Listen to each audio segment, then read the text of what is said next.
Erin Sietsema, and this is my interview speech for speech 1105.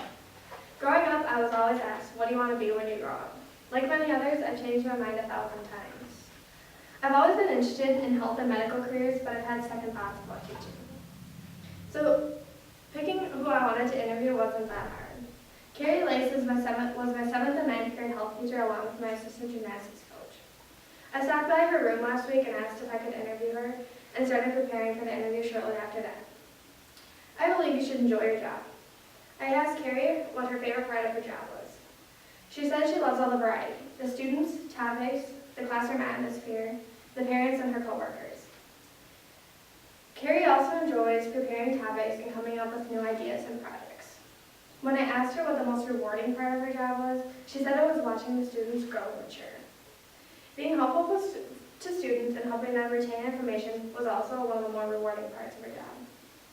Carrie thinks the schedule is probably the best part of her job. It works well with her family, and you get the summers off, so who wouldn't love that? The thing that she doesn't like about her schedule is the start and finish of the school year. They wish it started on Labor Day and ended on Memorial Day, but I think we all really want that. Carrie's daily schedule starts at 7:45 a.m. When she gets to her room, she puts the finishing touches on her presentation and waits for the students to file in around 8:15. Then it's go, go, go. She teaches all of her classes, ranging from 7th to 11th grade, depending on the semester. Around 2, she gets her prep hour and starts organizing everything for the next day. Carrie also takes this time to get up to date on current health information. After school, she may have meetings. She also spends a lot of time grading in and out of school. Finally, at 3:45, she can go home.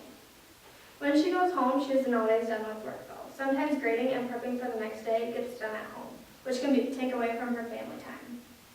Other cons that go along with being a teacher are catering to all the students' need, and the time and classroom management can get tough at times. But not everything about being a teacher is negative. Like I said before, one of Carrie's favorite things about being a teacher is helping students grow and learn. But it isn't her all-time favorite. Carrie's favorite thing about being a health teacher is just being with the kids, and I think that's what steered her towards becoming a health teacher. The schooling for becoming a teacher isn't easy. Carrie went to 4.5 years of college to get her bachelor's in teaching.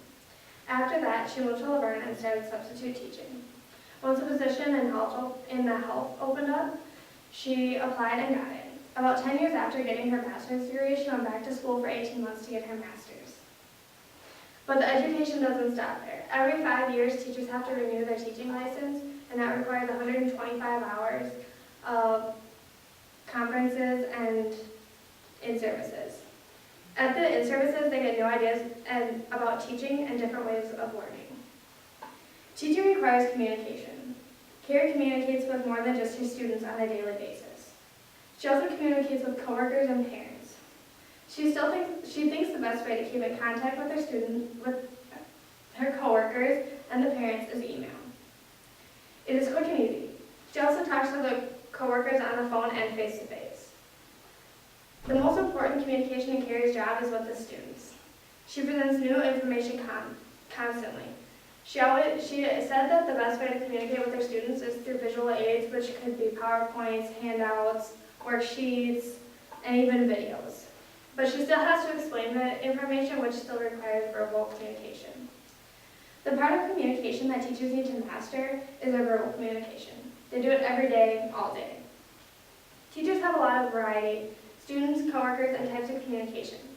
Although I would have liked the schedule when I work, I like to leave the work there and not bring it home with me. Interviewing Carrie made me realize that I do not want to be a health teacher.